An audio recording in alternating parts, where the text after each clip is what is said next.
Welcome to my tutorial on understanding the minor scale structure.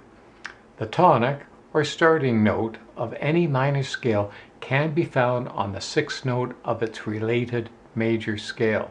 The reason they're considered related is because both these major and minor scales share the same key signature.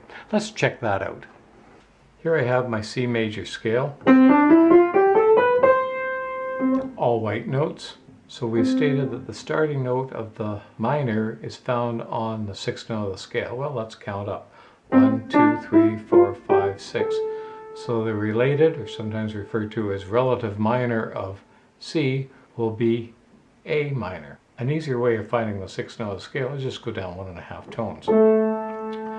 So here we are, A minor. Since these notes share the same key signature as C, we can assume quite correctly there are no sharps and flats in it.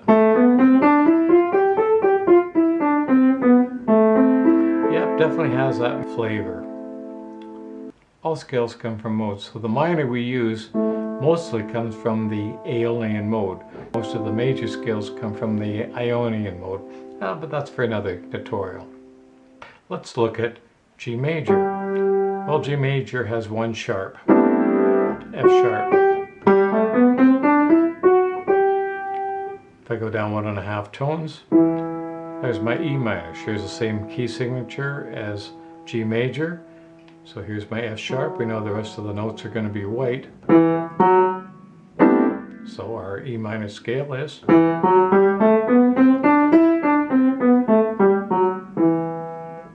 E flat scale has 3 flats. An E flat, A flat and B flat, and finish up with the E flat. So these 3 flats will become part of the C minor scale.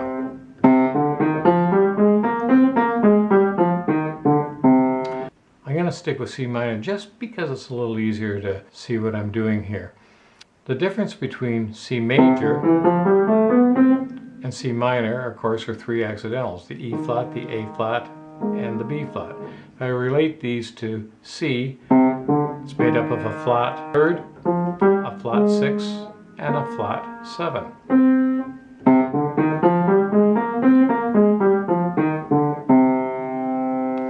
So this would be considered pure Aeolian or pure minor. Not that many songs are written in pure minor. One that comes to mind is that Christmas song, God Rest Ye Merry Gentlemen.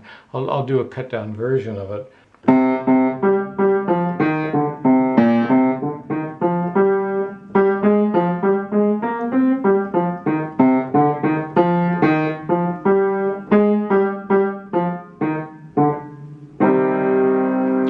Very much minor. So let's see the scale written out.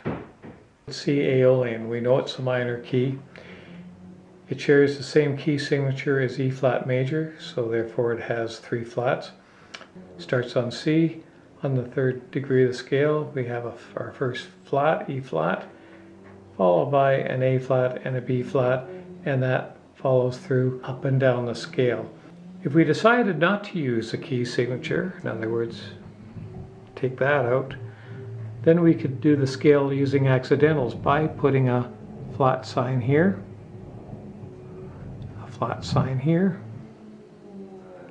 and here. Of course, the B and the A would be flat on the way down as well. However, pure Aeolian creates a problem. It's regarded as non-conclusive, particularly at endings. I'll give you a couple examples. Actually, the problem coming into an ending is not from approaching it above. No problem here at all. The problem is approaching the tonic from below. If I were to do a passage in C major, as in turn that into minor, I don't think so. A bit of a problem there. Likewise, if I were to do a melodic run-up to the tonic in C major, same idea using it in C minor, yeah, it still doesn't cut it. So they came up with a solution. They said the problem, of course, is not approaching it from above. Approaching it below. And the reason there was a problem, unlike major, it doesn't have a leading tone. In major, we have the leading tone. So what they decided to do was, let's raise the 7th note of the scale a half tone, thus creating a leading tone. Of course, they had to name it. Everything's got to be named. So by raising the 7th note a half tone, they called it Musica Ficta, meaning artificial music. The 7th note of the scale was artificially raised to the 7th note to create the leading tone into the tonic. So now if I was in major or minor, voila! In fact, they picked up the same tritone that they had in major. We can use the same tritone now for minor. Well, they were dancing in the streets. They thought, this is great. Everything's just hunky-dory and marvelous. Except by raising the 7th note a half tone, it did create a couple of other problems. One that really comes to mind is the augmented second leap between the 6th note of the minor scale to the artificially raised 7th note into the tonic. A little awkward to sing, needless to say. Yeah, it doesn't go over too well. And to top it off, they weren't really keen on the Eastern flavor of that augmented second. A little too Eastern for their taste, especially back then. So in C, let's look at the harmonic minor.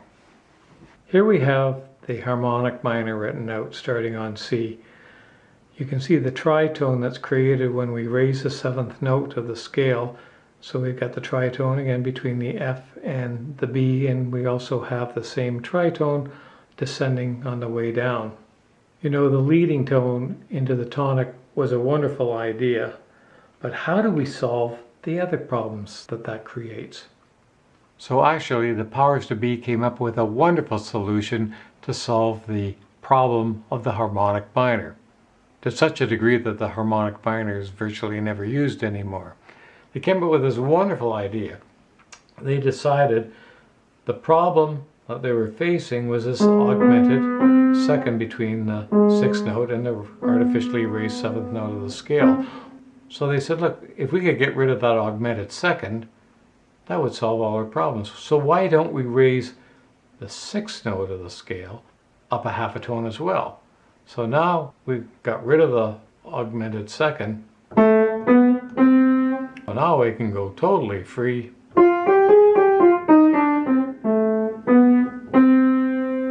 Including the tritone.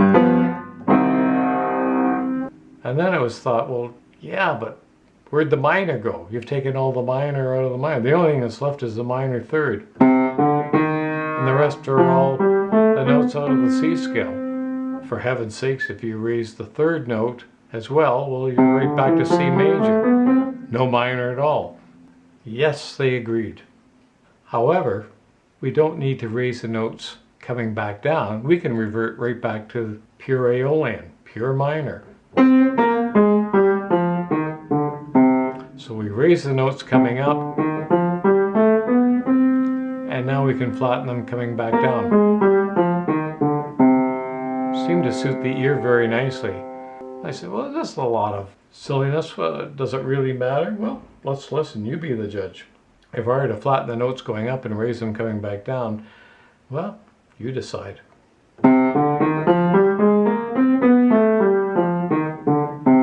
No, it doesn't cut it. The logic is to raise the notes going up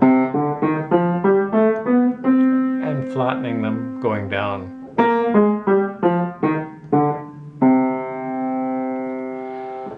So let's finish up part 1 with 2 examples of the melodic scale written out. I'm also hoping that you'll take the time to write out examples of all the scales I've covered. It's important that you understand the structure of the Aeolian, harmonic, and melodic minor. The melodic C minor. Again, starting on C, in 3 flats. When we get up to the 6th note of the scale, we naturalize that to raise it. 7th note, we do the same thing and arrive on the tonic. Upon descending, we revert back to the original Aeolian mode with the B flat and the A flat. And while we're at it, why don't we look at D melodic minor? Here we are in the melodic D minor. Of course, the key signature is 1 flat. We start on D, and as we ascend up the scale, we are going to naturalize the B in order to raise it a half step and sharpen the 7th note of the scale in order to reach the tonic. On the way down, we have to cancel these accidentals so that we return back to the regular Aeolian mode. And then again, there's that all-important tritone found between the G and the C sharp. In part 2, we're going to examine the harmony which comes from the melodic minor. In the meantime, why don't you get hold of some staff paper and write out a number of melodic scales in different keys. Use a combination of key signatures, or forget the key signatures and just use accidentals to make the minor happen. When you're satisfied, you understand the structure, I'll meet up with you in part 2. Bye for now.